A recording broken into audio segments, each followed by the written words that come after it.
Hello friends, तो आज हम स्टार्ट करने जा रहे हैं बीएससी थर्ड ईयर की बॉटनी का सेकंड पेपर। तो आज हम पढ़ेंगे बॉटनी सेकंड पेपर का फर्स्ट चैप्टर पॉलीसेकेराइड। इससे पहले हमने बीएससी थर्ड ईयर के बॉटनी फर्स्ट पेपर की ऑलरेडी वीडियो बना दी है। यदि आपने हमारी वो वीडियो नहीं देखी है तो आप हमारे डिस्क्रिप्शन बॉक्स में जाके देख सकते हैं। तो आज की वीडियो स्टार्ट करते हैं पॉलीसेकेराइड्स। तो पॉलीसेकेराइड को पढ़ने से पहले आपको पता होना चाहिए कि कार्बोहाइड्रेट्स क्या होते हैं। तो सबसे पहले हम थोड़ी सी इन्फॉर्मेशन कार्बोहाइड्रेट्स के बारे में लेंगे, उसके बाद हम पढ़ेंगे पॉलीसैकेराइड्स। तो सबसे पहले देखते हैं कार्बोहाइड्रेट्स क्या होता है। तो कार्बोहाइड्रेट्स को यदि हम टू टर्म्स में डिवाइड करें तो आपका बनता है कार्बो प्लस हाइड्रेट्स। कार्बो का मीन्स होता है कार्बन और हाइड्रेट्स का मीन्स होता है वाटर, यानी कार्बन हो गया C एंड वाटर हो गया आपका H2O। तो इसकी जो डेफिनेशन बनेगी वो इस टाइप से बनेगी कि वे कंपाउंड जो कार्बन, हाइड्रोजन एंड ऑक्सीजन से मिलकर बने होते हैं वो आपके कार्बोहाइड्रेट्स कहलाते हैं। तो कार्बोहाइड्रेट्स में कार्बन और हाइड्रोजन एंड ऑक्सीजन का जो रेशियो होता है वो आपका 1:2:1 होता है। इसके बाद कार्बोहाइड्रेट्स का जो फॉर्मूला होता है वो होता है आपका CnH2O का होल है। तो ये होता है आपका कार्बोहाइड्रेट्स का फॉर्मूला। आई होप आपको यहाँ तक समझ में आया होगा। इसके बाद देखते हैं कार्बोहाइड्रेट्स का क्लासिफिकेशन। तो इसके बाद देखते हैं क्लासिफिकेशन ऑफ कार्बोहाइड्रेट्स। तो कार्बोहाइड्रेट्स को 3 कैटेगरीज में डिवाइड किया गया है: मोनोसैकेराइड्स, ओलिगोसैकेराइड्स एंड पॉलीसैकेराइड। तो आज हम जो डिस्कस करेंगे वो है हमारा पॉलीसैकेराइड। तो चलिए देखते हैं पॉलीसैकेराइड्स। तो स्टार्ट करते हैं पॉलीसैकेराइड। तो पॉलीसैकेराइड को यदि हम टू टर्म्स में डिवाइड करें तो आपका बनता है पॉली प्लस सैकेराइड्स। पॉली का मीन्स होता है आपका मैनी और सैकेराइड्स का मीन्स होता है आपका शुगर। तो हम कह सकते हैं कि जब बहुत सी शुगर यूनिट आपस में अटैच होती हैं तो उसे पॉलीसैकेराइड कहते हैं। तो चलिए अब इसकी हम डेफिनेशन देख लेते हैं। तो पॉलीसैकेराइड की जो डेफिनेशन है वो है आपकी इस टाइप से कि पॉलीसैकेराइड्स वे मॉलिक्यूल होते हैं जो छोटे छोटे मोनोसैकेराइड से मिलकर बने होते हैं, यानी पॉलीसैकेराइड्स वे पॉलीमर होते हैं जो 10 से अधिक मोनोसैकेराइड से मिलकर बने होते हैं। यदि हम पॉलीसैकेराइड्स का हाइड्रोलाइसिस कराते हैं तो हमें मोनोसैकेराइड्स की यूनिट्स प्राप्त होती हैं। तो अब जान लेते हैं कि मोनोसैकेराइड्स क्या होता है। ये आपको पता है तो आप वीडियो को थोड़ा सा स्किप कर सकते हैं। तो देखते हैं मोनोसैकेराइड्स क्या होता है। तो मोनोसैकेराइड शुगर की बेसिस यूनिट होती हैं जो हाइड्रोलाइसिस कराने पर कोई भी प्रोडक्ट नहीं देते हैं, वो होते हैं हमारे मोनोसैकेराइड्स। तो इसके बाद देखते हैं जो हमारे पॉलीसैकेराइड्स होते हैं वो 2 टाइप्स के होते हैं। फर्स्ट होता है आपका होमोपॉलीसैकेराइड, सेकंड होता है आपका हेट्रोपॉलीसैकेराइड। तो होमोपॉलीसैकेराइड्स वे पॉलीसैकेराइड्स होते हैं जिनमें आपके सेम मोनोमर प्रेजेंट होते हैं।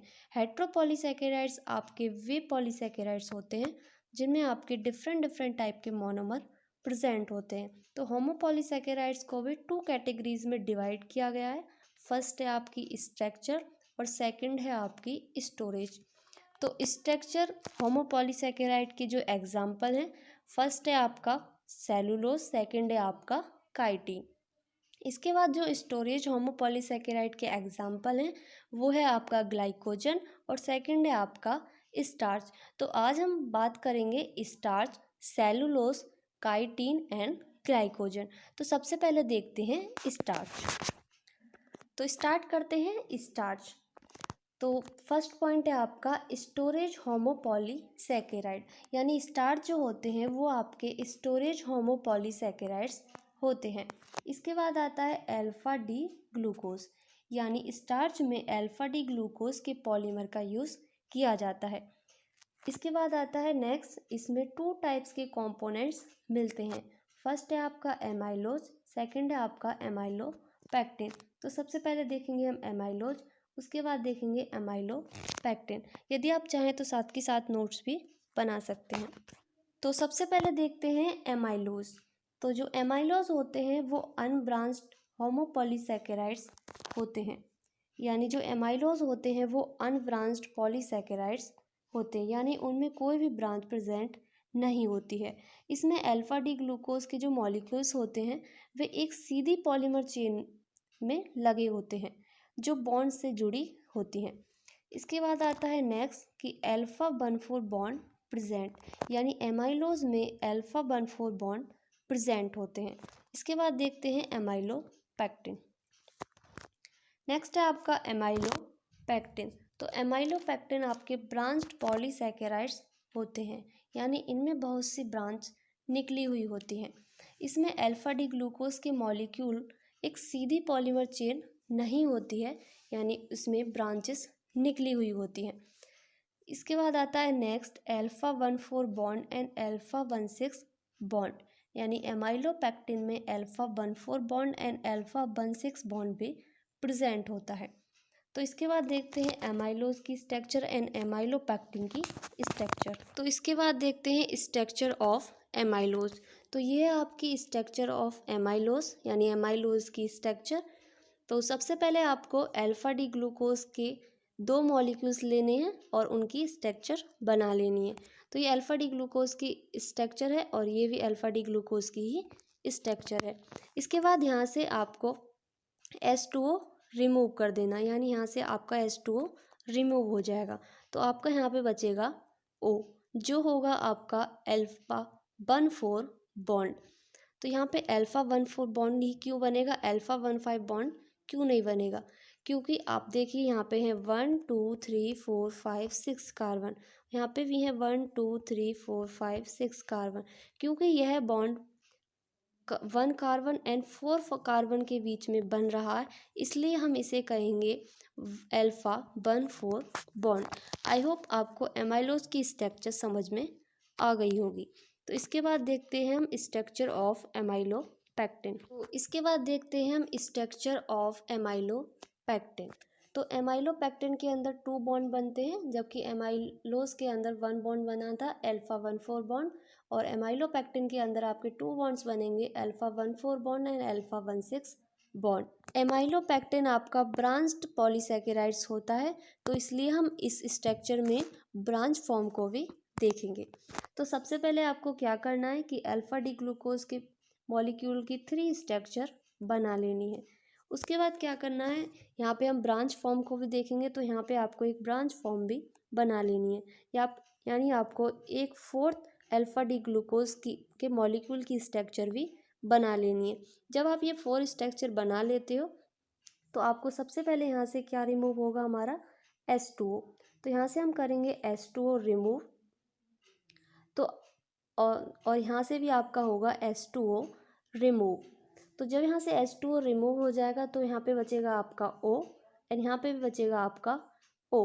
तो यहाँ पे बन जाएगा आपका अल्फा 1,4 बॉन्ड और यहाँ पे भी बनेगा आपका अल्फा 1,4 बॉन्ड। क्योंकि यह 1 कार्बन एंड 4 कार्बन के मिड में बन रहे हैं, तो यहाँ पे बनेंगे आपके अल्फा 1,4 बॉन्ड।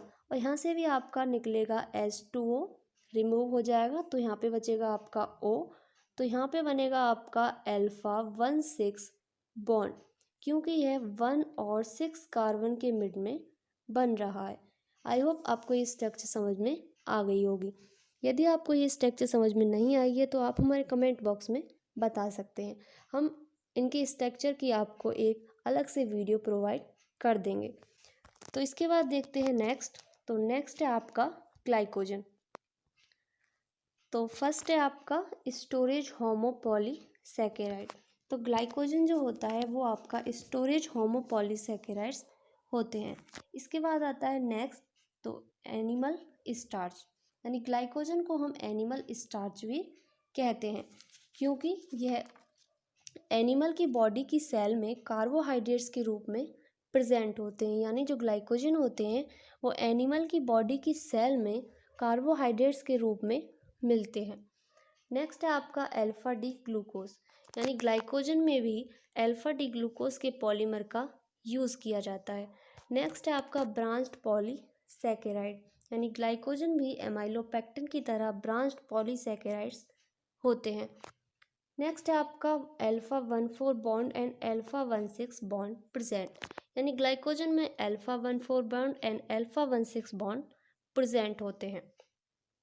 नेक्स्ट है आपका ग्लाइकोजन जो होता है वो आपका वाटर में सॉल्युबल होता है। अब बात आती है ग्लाइकोजन के स्ट्रक्चर की। तो ग्लाइकोजन की स्ट्रक्चर जो होती है हमारी वो एमाइलोपेक्टिन के समान ही होती है। इसके बाद देखते हैं सेलुलोज। तो ये जो होते हैं आपके स्ट्रक्चर पॉलीसैकेराइड्स होते हैं, यानी सेलुलोज आपके स्ट्रक्चर पॉलीसैकेराइड होते हैं। और इससे पहले हमने पढ़ा था आपका ग्लाइकोजन एंड स्टार्च। जो ग्लाइकोजन और स्टार्च आपके स्टोरेज पॉलीसैकेराइड्स होते हैं और सेलुलोज आपका स्ट्रक्चर पॉलीसैकेराइड्स होता है। नेक्स्ट है आपका बीटा डी ग्लूकोज पॉलीमर, यानी सेलुलोज में बीटा डी ग्लूकोज के पॉलीमर का यूज़ किया जाता है और स्टार्च और ग्लाइकोजन में हमने अल्फा डी ग्लूकोज के पॉलीमर का यूज़ किया था। नेक्स्ट है आपका बीटा 1,4 बॉन्ड प्रेजेंट, यानी सेलुलोज में बीटा 1,4 बॉन्ड प्रेजेंट होता है। इसके बाद देखते हैं सेलुलोज की स्ट्रक्चर। एक और पॉइंट है सेलुलोज में कि सेलुलोज प्लांट सेल वॉल में प्रेजेंट होता है। तो इसके बाद देखते हैं स्ट्रक्चर। इसके बाद देखते हैं स्ट्रक्चर ऑफ सेलुलोज। इस सेलुलोज की स्ट्रक्चर में बीटा डी ग्लूकोज के पॉलीमर का यूज़ किया जाता है। तो सबसे पहले हम बीटा डी ग्लूकोज के पॉलीमर की स्ट्रक्चर बना लेते हैं। तो हमने यहाँ पे बीटा डी ग्लूकोज के मॉलिक्यूल की स्ट्रक्चर बना ली है। तो बीटा डी ग्लूकोज की स्ट्रक्चर में आपको बस एक बात ध्यान रखनी है कि जो OH होता है वो आपका CH2OH के लेवल में होना चाहिए, यानी OH आपका बीटा डी ग्लूकोज के मॉलिक्यूल में ऊपर होना चाहिए। तो इसमें क्या होगा, आपका यहाँ से H2O रिमूव हो जाएगा, तो यहाँ पे बचेगा आपका O। तो यहाँ पे बनेगा आपका बीटा 1,4 बॉन्ड। तो यहाँ पे आपका बना बीटा 1,4 बॉन्ड, क्योंकि ये 1 कार्बन एंड 4 कार्बन के मिड में बन रहा है, इसलिए हम इसे कहेंगे बीटा 1,4 बॉन्ड। तो यदि आपको हमारी वीडियो अच्छी लगी तो वीडियो को लाइक करना, यदि आप हमारे चैनल पर नए हो चैनल को सब्सक्राइब करना और बेल आइकन के बटन को दबाना ना भूलें। Thanks for watching my video.